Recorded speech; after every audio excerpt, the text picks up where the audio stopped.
Hey everybody, what's going on? It's Travis here with JT Wealth and welcome back. In today's video, we are going to be talking about the marshmallow test and the huge repercussions it can have on your finances, as well as delayed gratification and how that plays out in our daily lives. So let's get into it.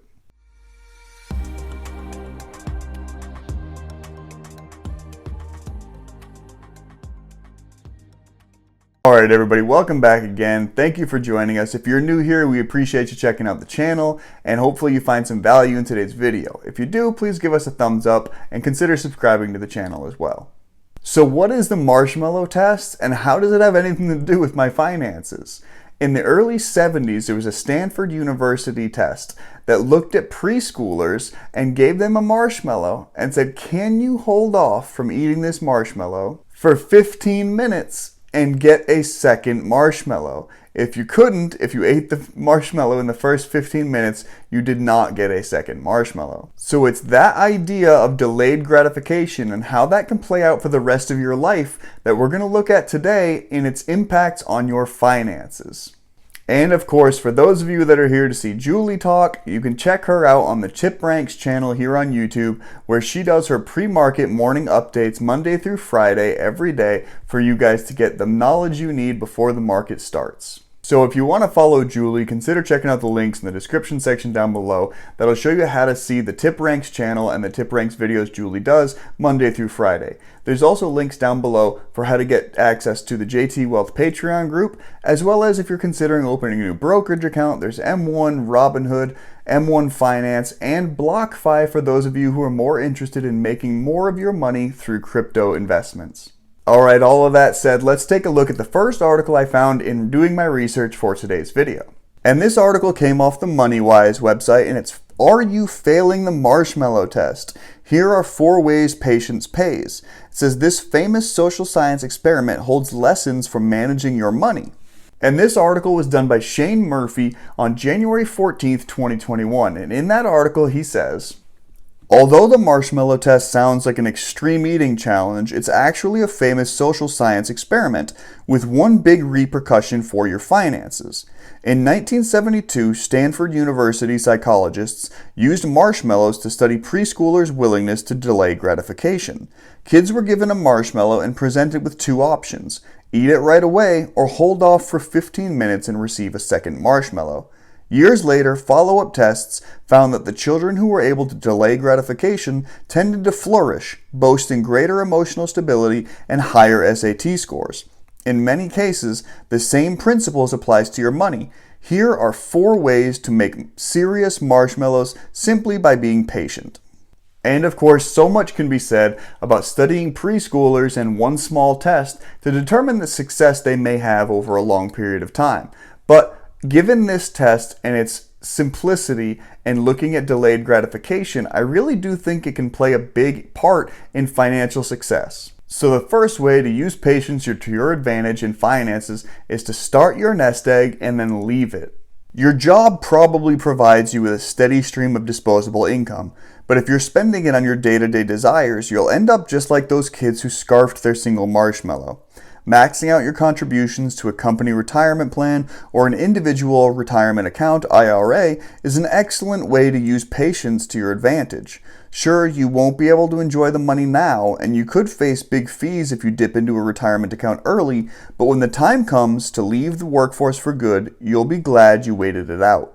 Now, I think that's some simple information that we've definitely presented in the past, but if you're unsure how to start your journey towards retirement and planning appropriately, consider sitting down with a financial analyst or a CFP who can best set you up for retirement in the future. The last thing you want is the expenses of today to prevent you from having the life you want tomorrow. The second way to use the marshmallow test to your advantage via patience is to plant your money where it can grow. So if you're looking forward to a more immediate goal like buying a car, financing the full amount will get you that new ride right away, but the loan will end up costing you extra in the long term. On the other hand, waiting and saving up cash will actually pay dividends. That is, as long as you park it in the right place. Traditional checking and savings accounts will earn you next to nothing in interest, whereas a high-yield savings account will treat your money much better. Betterment's cash reserves pays 7 times the national average. And if you're looking to turn your savings into more money, high yield savings accounts are probably on your radar. Now, an average high yield savings account is probably between 0.5 and 0.6% interest on the year. Whereas if you look at BlockFi, they're currently offering 8.6% APY on interest for your GUSD, or the Gemini US dollar coin. So if you were to put your money into the BlockFi account, you're earning 8.6%, which is roughly 8% more than you would on an annual high yield savings account interest. So I'm certainly not telling you guys what to do with your money, but when I realized that, I certainly transferred a lot of my money over into that account. Now, if you're a little more old school and you don't trust that option, you could look at investing your money into a CD, which usually runs anywhere from 6 months to 5 years. But also consider that if you have to take the money out early, you're going to pay hefty fees. You should be noticing a trend here, which is that patience pays. Now, the next way to make sure your patience is going to help out is to focus on long-term investments.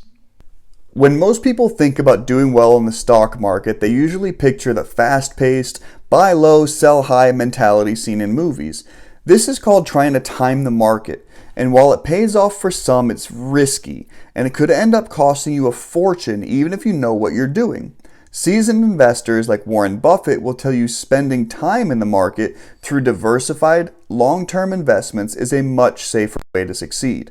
Stocks go through ups and downs, but the S&P 500, an index that tracks the stock performance of 500 large companies in the US, has delivered solid returns of about 7% per year on average over the past half century. So whether you choose to approach this through your own with an account like Robinhood or Webull, or if you're using a financial advisor and investing through a brokerage, the options here for you long-term are investing in things like ETFs. The VTI or the VOO are fantastic options for investing in the S&P 500, whether it be the actual 500 or an all-market index capped ETF, and then considering waiting for the long-term effects of that growth. So whether you're considering doing this by yourself with apps like Robinhood or through a financial advisor and utilizing their services, always remember that there's also fractional shares. So if a stock may be too expensive for you, consider buying a fractional share of it and then building up that share group over time. So eventually you'll have more than enough to make yourself feel like you've done well in investing for your future. Personally, I think a big misconception is that you need to invest a lot of money right now and make a huge profit off it in a week, a month, or 6 months, right? And that's not necessarily the best way to approach this. Emotional investing will get you hurt. You will lose your money. So try to think long term, invest early and often, and set it and forget it, guys. You need to put the money into things that you trust and then sit back and wait. Over years, this money will accrue and earn you interest and dividends and set you up for success in the future. Now, the fourth way to help you make money with your patience is to earn rewards slowly but surely. And here we're talking about cashback rewards programs with your credit cards. So cashback reward programs won't net you a huge amount in the short term, but don't get discouraged and give up. If you're willing to let your balance add up for a few months, you might be surprised by how much free money you can earn.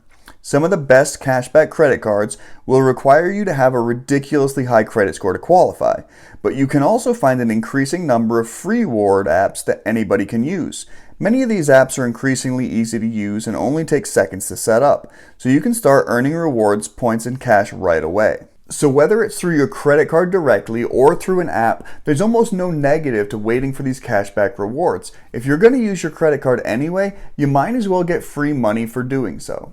Just remember, this isn't telling you to go out and max out your credit card to seek out free rewards, because the rewards probably won't be enough to pay off the credit card, right? So think smartly before you consider using this option. Now, a secondary article that I found that really connected well to this first one hit home with me. Through my time in the Marine Corps and whatever job I was doing at the time, I happened to find a common denominator, and that was the phrase, "get comfortable being uncomfortable." And in this article from PositivePsychology.com, it explains more on why that is so useful in day-to-day life. Are you saving for your dream home? Trying to fit into those skinny jeans? Want a lasting, loving relationship? Knowing how to delay pleasure in an effort to serve a more important and more gratifying goal makes all the difference in achieving that goal. The ability to self-regulate will directly impact the outcomes of all those future plans. In a culture surrounded by the messaging that you can lose the discomfort right now, the ability to wait for a long-term reward is less attractive. Read on to know why delayed gratification is a muscle we can all grow to serve our future selves. Sometimes discomfort is the more beneficial choice. So of course the whole idea here is delayed gratification and how it can play such a huge role in your entire life. Whether it's from finances to your relationships to your job performance, this is something that will touch every part of your future. So what is delayed gratification? In the past, the concepts of delayed gratification, self-control, and self-regulation have been used interchangeably or inconsistently. The ability to delay the impulse for an immediate reward to receive a more favorable reward at a later time is the standard definition of delayed gratification. Studies have shown that the ability to delay reward is present in highly successful people. So more often than not, it's the goal of being happy today that will prevent you from being happy in the future. And I can see this through things like compound interest, right? If you wanted to buy a new Tesla, say in 2015, and you went ahead and bought that new Tesla for however much it might have been, I guarantee you the amount that new Tesla would be worth today is far less than the amount that same stock would be worth today, right? So always consider the cost of your purchase, right? What's the time value of money? More often than not, the stock is going to be worth more in the future than the product the company provides. And of course, delayed gratification can play a much bigger part of your life than just in your finances. So within self-control and self-regulation theory, the following are 5 domains of gratification delay: food, physical pleasures, social interactions, money, and achievement. I think we can all look at those and agree that if we were younger, we would definitely understand a little bit more at the ability for ourselves to look at certain things in the bigger picture, right? You always want what you want right now, but you're not necessarily understanding how that's going to impact your future. Like compounding interest, right? If I wanted to put some money away today, I know that that money is going to be worth significantly more in 10 or 20 years without me doing significantly more. But if I wanted to spend that money today in 10 or 20 years, I'm going to have less to show for it. Same can be said for my relationships, my ability to diet, or my social interactions, right? I need to put some time and effort into those things and expect them to grow over time. It's not all going to just happen for me right away. And here's an area where I will even admit there is some conflict, right? Because a large majority of people today live under the premise that tomorrow's not promised to you, right? Tomorrow's no guarantee.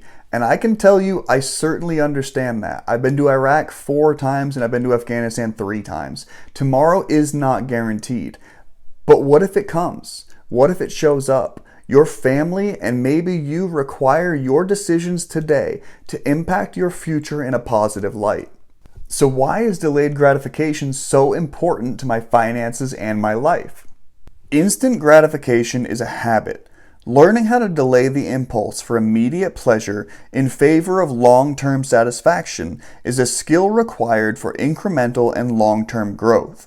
Fully recognizing and being aware of the impulse gives way to higher goal attainment and the formation of new neural pathways through neuroplasticity and new habit formation. So this is all literally about tricking your brain. It's about turning your immediate gratification into long-term gratification so that you can recognize that the things you want right now are far less important than the things you're going to want next year or 5 or 10 years down the road.